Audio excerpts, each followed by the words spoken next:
기도의 자리에 나오신 성도님들 모두 환영하고 축복합니다. 사도신경하심으로 우리의 신앙을 고백하겠습니다.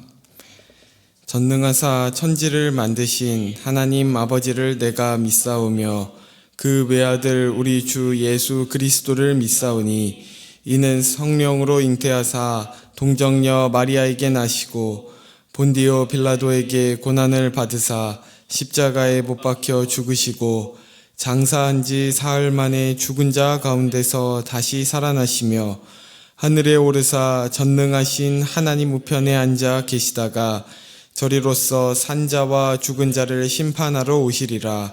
성령을 믿사오며 거룩한 공예와 성도가 서로 교통하는 것과 죄를 사하여 주시는 것과 몸이 다시 사는 것과 영원히 사는 것을 믿사옵나이다. 아멘. 찬송가 380장 찬송하시겠습니다. 찬송가 380장입니다.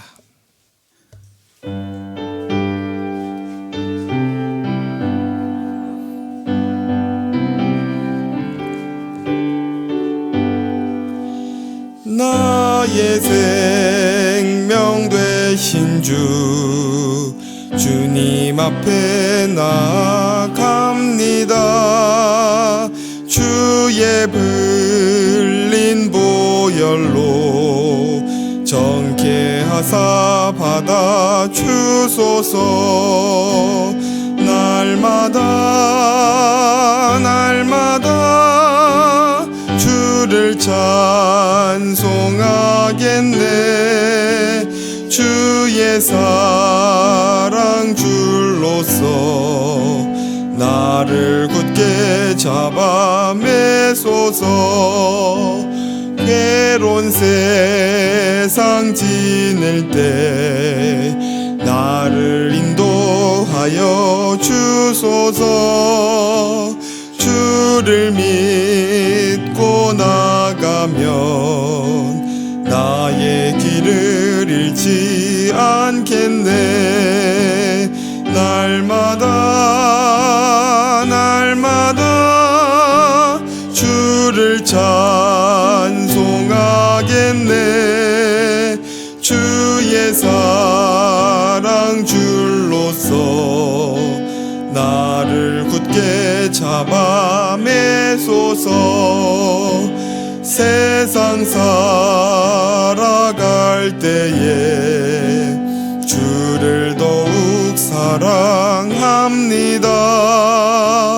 밝고 빛난 전국에 나의 영혼 들어가겠네.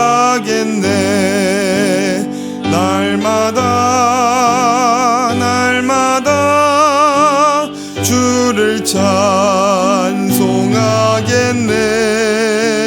주의 사랑 줄로서 나를 굳게 잡아 매소서. 아멘. 오늘 우리에게 주신 하나님의 말씀은 신명기 32장 34절에서 43절입니다. 신명기 32장 34절에서 43절 말씀입니다. 한 절씩 교독하시겠습니다. 이것이 내게 쌓여 있고 내 곳간에 봉하여 있지 아니한가. 그들이 실족할 그때에 내가 보복하리라. 그들의 환난 날이 가까우니 그들에게 닥칠 그 일이 속히 오리로다. 참으로 여호와께서 자기 백성을 판단하시고 그 종들을 불쌍히 여기시리니 곧 그들의 무력함과 갇힌 자나 노인자가 없음을 보시는 때에로다. 또한 그가 말씀하시기를 그들의 신들이 어디 있으며 그들이 피하던 반석이 어디 있느냐. 그들의 재물의 기름을 먹고 그들의 전제의 재물인 포도주를 마시던 자들이 일어나 너희를 돕게 하고 너희를 위해 피난처가 되게 하라. 이제는 나 곧 내가 그인 줄 알라. 나 외에는 신이 없도다. 나는 죽이기도 하며 살리기도 하며 상하게도 하며 낫게도 하나니 내 손에서 능히 빼앗을 자가 없도다. 이는 내가 하늘을 향하여 내 손을 들고 말하기를 내가 영원히 살리라 하였노라. 내가 내 번쩍이는 칼을 갈며 내 손이 정의를 붙들고 내 대적들에게 복수하며 나를 미워하는 자들에게 보응할 것이라. 내 화살이 피에 취하게 하고 내 칼이 그 고기를 삼키게 하리니 곧 피살자와 포로된 자의 피요 대적의 우두머리의 머리로다. 너희 민족들아 주의 백성과 즐거워하라. 주께서 그 종들의 피를 갚으사 그 대적들에게 복수하시고 자기 땅과 자기 백성을 위하여 속죄하시리로다. 아멘. 신명기 31장과 32장에서 모세는 이스라엘을 향한 하나님의 구원과 심판의 이야기를 노래로 기록하고 가르치라고 명령합니다. 그러면서 본문 바로 앞에는 구원의 반석이신 하나님을 잊고 우상을 숭배하는 이스라엘을 이방 나라를 통해 심판하실 것을 예언하는데요. 32절과 33절에서 이렇게 말씀합니다. 이는 그들의 포도나무는 소돔의 포도나무요 고모라의 밭의 소산이라. 그들의 포도는 독이 든 포도이니 그 송이는 쓰며 그들의 포도주는 뱀의 독이요 독사의 맹독이라. 여기서 말하는 그들의 포도나무는 이스라엘을 의미합니다. 그런데 그 포도나무가 소돔의 포도나무요 고모라 밭의 소산이라고 하는 것은 이스라엘이 택함받은 하나님의 백성임을 잊어버리고 소돔과 고모라의 음란을 따르는 타락한 백성이 되었음을 이 비유로 표현하고 있는 것이죠. 그리고 그 포도나무에서 난 포도는 독이 든 포도로 우상 숭배를 비롯한 이스라엘의 온갖 죄악된 행위의 열매, 그 결과를 의미하는데 33절에서는 뱀의 독이요 독사의 맹독이라고 표현하면서 이 이스라엘의 죄악이 독과 같이 죽음을 가져오는, 심판을 가져오는 치명적인 것임을 강조하고 있습니다. 그리고 오늘 본문은 이 예언에 이어서 이렇게 시작합니다. 34절과 35절을 함께 읽겠습니다. 이것이 내게 쌓여 있고 내 곳간에 봉하여 있지 아니한가. 그들이 실족할 그때에 내가 보복하리라. 그들의 환난 날이 가까우니 그들에게 닥칠 그 일이 속히 오리로다. 34절의 이것은 앞에 언급된 그 치명적인 독, 죄로 인한 하나님의 심판을 의미하는데 그것을 하나님께서 자기 곳간, 창고에 쌓아두시겠다고 말씀하십니다. 그것을 왜 쌓아두시는 걸까요? 그것은 하나님께서 이 심판의 도구로 사용하실 이스라엘의 대적들 또한 그들의 악한 행위로 인해 심판하시겠다는 것을 예고하시는 겁니다. 35절에 그들이 실족할 그때에 라고 번역된 원문을 직역하면 때가 되면 그들의 발은 미끄러질 것이다가 되는데요.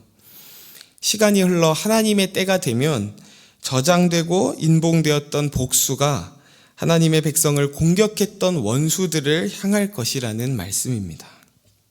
이것이 바로 하나님의 본심인 것이죠. 이스라엘을 훈계하고 가르치기 위해 이방 나라를 도구로 사용하셨지만 자기 백성을 공격한 그들을 그냥 두지 않으시겠다는 것입니다. 그리고 36절에는 이렇게 말씀합니다. 참으로 여호와께서 자기 백성을 판단하시고 그 종들을 불쌍히 여기시리니 곧 그들의 무력함과 갇힌 자나 노인자가 없음을 보시는 때로다. 여기서 자기 백성을 판단하신다고 하는데 이 판단하신다는 이 단어는 또 다른 의미로 옹호하다, 변호하다라는 의미를 갖습니다. 즉 하나님께서 결국 자기 백성의 편에서 그들을 변호하시고 또 그들을 불쌍히 여기실 것이라고 말씀하시는 것이죠. 그런데 그 일이 일어나는 때가 언제라고 하냐면 곧 그들의 무력함과 갇힌 자나 노인자가 없음을 보시는 때라는 겁니다. 이 말씀의 의미가 이렇게 보면 바로 와닿지 않은데 이것을 조금 풀어서 설명하면 이스라엘이 자기 스스로에 대한 확신을 완전히 잃어버리고 이방 신들로부터 완전히 벗어나는 때를 의미합니다. 이스라엘이 하나님을 배반한 그 뿌리에는 늘 자신들의 힘과 지혜를 의지하려는 교만이 있었습니다. 그러한 이스라엘 백성이 스스로 얼마나 무력한 존재인지 깨닫고 오직 하나님의 능력이 필요함을 구할 때 하나님께서 그 백성들을 변호하시고 불쌍히 여기시겠다는 겁니다. 이것이 우리가 환난 중에 배워야 할 중요한 내용인 줄 믿습니다. 우리는 언제나 우리 자신에 대해 과대평가합니다. 우리에게 아무런 공로가 없고 지혜가 없고 능력이 없다고 말하지만 막상 우리의 삶을 보면 그러한 고백보다 훨씬 우리는 우리 자신을 믿고 있고 우리의 힘으로 하려는 모습을 보게 됩니다. 그러나 우리 자신에게 소망을 두는 만큼 우리는 결코 하나님께 소망을 두지 않습니다. 반대로 우리 자신에 대한 확신을 내려놓는 만큼 오직 하나님께만 우리의 소망을 두게 되는 줄 믿습니다.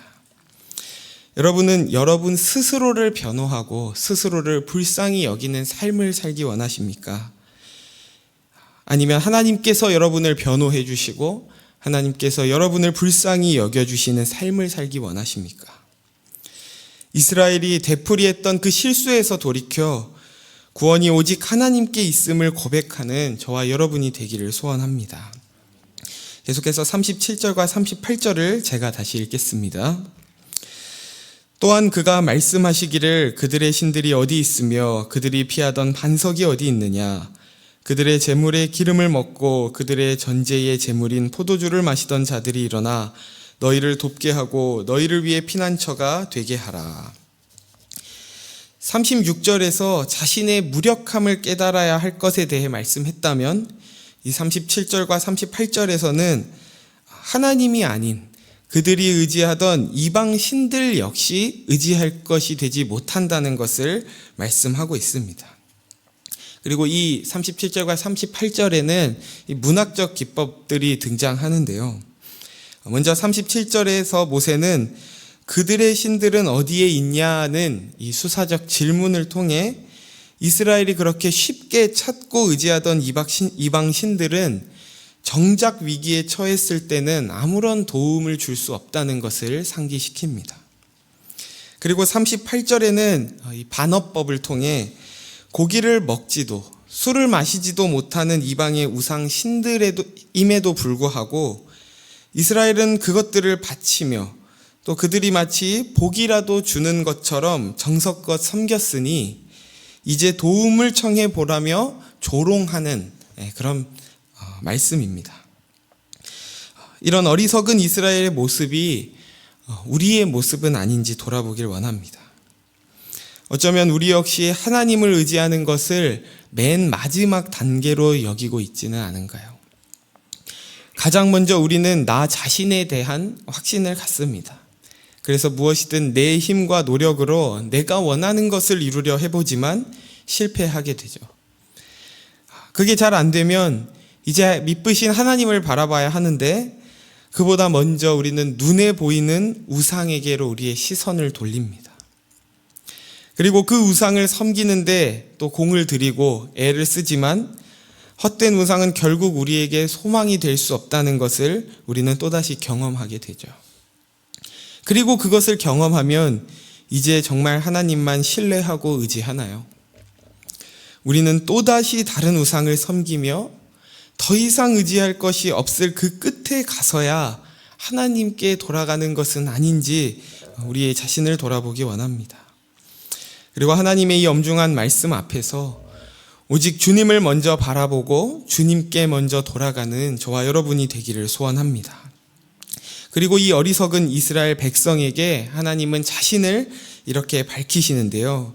우리 39절을 함께 읽겠습니다. 이제는 나 곧 내가 그인 줄 알라. 나 외에는 신이 없도다. 나는 죽이기도 하며 살리기도 하며 상하게도 하며 낫게도 하나니 내 손에서 능히 빼앗을 자가 없도다. 하나님은 앞서 죽은 이방 신들의 무능력함과 분명하게 자신을 대조하고 계십니다. 나 외에는 다른 신이 없다고 단언하시는데 이 말씀은 다른 신들도 존재하지만 그들에게 능력이 부족하다는 정도가 아니라 하나님만이 하나님밖에 진정으로 도움과 자비를 베풀 신이 없다는 것입니다. 그러면서 삶과 죽음의 권세, 또 질병과 회복의 권세, 전쟁의 패배와 승리의 권세가 모두 다 하나님의 손에 달려 있다고 말씀하시는 것이죠. 우리는 죽음이 있고 질병이 있고 패배가 있는 곳에는 마치 하나님이 계시지 않은 것처럼 착각하곤 합니다. 그래서 마치 그런 자리에선 하나님이 주관하지 않으시는 것 같아 세상의 방법을 찾고 또 나의 방법을 찾아 그것을 극복해 보려고 애쓰는 것이죠. 그러나 그 모든 것들까지 다 포함하여 하나님께서 주관하지 않는 것이 없으신 줄 믿습니다. 우리는 이 말씀 앞에서 이러한 교훈을 우리 마음에 새기길 원합니다. 하나님의 축복이 거두어지는 것처럼 보일 그때에도 하나님의 능력은 여전히 동일하시며 그 자리에서 우리는 다른 곳에 눈을 돌리는 것이 아니라 하나님과 우리 자신의 관계를 살펴보아야 한다는 것입니다. 그래서 어떤 상황 또 어떤 자리에 있더라도 하나님 외에 다른 신이 없음을 믿고 오직 그분만을 더욱 의지하는 저와 여러분 되기를 주의 이름으로 소원합니다. 계속해서 40절을 제가 다시 읽겠습니다. 이는 내가 하늘을 향하여 내 손을 들고 말하기를 내가 영원히 살리라 하였노라. 여기서 손을 든다는 것은 이 고대의 문화적 배경에 비춰볼 때 맹세하는 것을 가리킵니다. 그런데 손을 든다고 한 주체가 누구인가요? 네, 하나님이십니다. 영이신 하나님께서 마치 육체를 가진 인간처럼 손을 들고 맹세하겠다라고 말씀하고 계신 것이죠. 우리는 이것을 신인 동형론적 표현이라고 하는데요. 영이신 하나님을 인간과 같은 육체를 가지고 행동하는 것처럼 표현함으로써 어떤 생동감을 더할 뿐만 아니라 하나님의 어떤 의지를 강력하게 표현하고 있는 것입니다. 그렇다면 무엇을 위한 맹세이고 또 무엇을 위한 의지인가요? 그것은 이스라엘의 대적들을 향한 복수에 대한 맹세요 의지입니다. 이방 나라들이 이스라엘을 향한 하나님의 심판의 도구가 되었지만 그들도 결국 그들의 악행으로 인해 하나님의 진노를 경험하게 될 것이라는 겁니다. 그렇게 이어지는 41절과 42절에는 그 복수의 모습이 어떠한지 묘사한 뒤에 그 복수의 결과가 어떠한지 43절에 나타나는데요. 우리 43절을 함께 읽겠습니다. 너희 민족들아 주의 백성과 즐거워하라. 주께서 그 종들의 피를 갚으사 그 대적들에게 복수하시고 자기 땅과 자기 백성을 위하여 속죄하시리로다. 아멘. 민족들은 여호와께서 자기 백성의 대적들에게 행하신 그 공의로운 심판을 주의 백성인 이스라엘과 함께 기뻐하라고 선포합니다. 그런데 하나님께서 이스라엘을 회복시키고 또 대적들을 징계하시는 일이 어떻게 모든 민족들이 이스라엘과 함께 기뻐할 일이 되는 걸까요? 이것은 하나님의 구원을 세계 만민이 보고서 하나님의 살아계심을 깨닫게 될 것이기 때문입니다. 그리고 이스라엘은 그들의 땅에서 새로운 시작을 하게 될 것이고 하나님께서는 그들을 위해 속죄하실 것이라고 말씀하시는 것이죠. 여기서 속죄한다는 단어는 히브리 원어로 카파르라고 하는데 이것은 덮다, 화목하다라는 의미를 가집니다. 그런데 조금 의아한 것은 대적들에 대한 복수와 심판이 비록 죄에 대한 처벌이긴 하지만 결코 회복과 화목의 방편으로는 부족하다는 것입니다. 왜냐하면 죄로 말미암아 하나님과 원수된 이스라엘이 다시 하나님과 화목하게 될 수 있는 것은 오직 피 흘리는 속죄의 행위가 있어야 하기 때문입니다. 따라서 이 말씀은 장차 하나님과 하나님의 백성 사이를 진정으로 화목하게 하시기 위해 이 땅에 속죄 제물로 오실 예수 그리스도를 대망하는 어떤 메시아를 기대하게 하는 그런 메시지인 것이죠. 말씀을 정리하겠습니다. 본문 앞에 기록된 모세의 노래에 생생하게 표현된 심판의 어두움은 앞으로 있을 대적들을 심판하시겠다는 것에 대한 희망과 또 속죄에 대한 희망을 더욱 밝히 드러냅니다. 이스라엘의 범죄를 징계하시기 위해 이방 나라를 사용하실 것이지만 그 대적들을 하나님의 때에 다시 벌하실 것을 맹세하시고 또 이스라엘의 편에서 그들을 변호하실 뿐만 아니라 그들을 속죄하시겠다고 약속하시는 것이죠. 이 약속을 붙들고 오늘 하루도 살아내기를 소원합니다. 연약한 우리의 의지가 아닌 결코 우리를 포기하지 않으시고 구원하시겠다는 그 하나님의 의지를 바라보며 어떤 상황에서도 우리의 변호자가 되시고 또 대적들에 대한 심판주로 오실 주님을 기쁨으로 기다리는 저와 여러분 되기를 예수님의 이름으로 축원합니다. 시간 말씀을 기억하며 세 가지 기도 제목으로 함께 기도하길 원하는데요. 먼저는 패배와 절망의 자리에서 헛된 우상이 아닌 미쁘신 하나님께 돌아가는 우리가 되게 해달라고 기도합시다. 두 번째로는 우리의 모든 대적을 심판하시고 우리를 속죄하실 주의 약속을 바라보며 기쁨으로 그날을 기다리게 해달라고 그렇게 기도합시다. 마지막으로는 교회를 위해 함께 기도할 때 우리 12남 다락방을 위해 함께 기도할 텐데요. 12남 다락방이 주님의 마음으로 서로 사랑하며 신앙 성장을 돕는 다락방이 되게 해달라고 우리 나눈 이 세 가지 기도 제목으로 이 시간 함께 주님 앞에 나아가겠습니다. 하나님 아버지 감사합니다. 오늘도 우리를 이 자리에 불러주셔서 우리가 하나님의 백성됨을 깨닫게 하시니 감사합니다.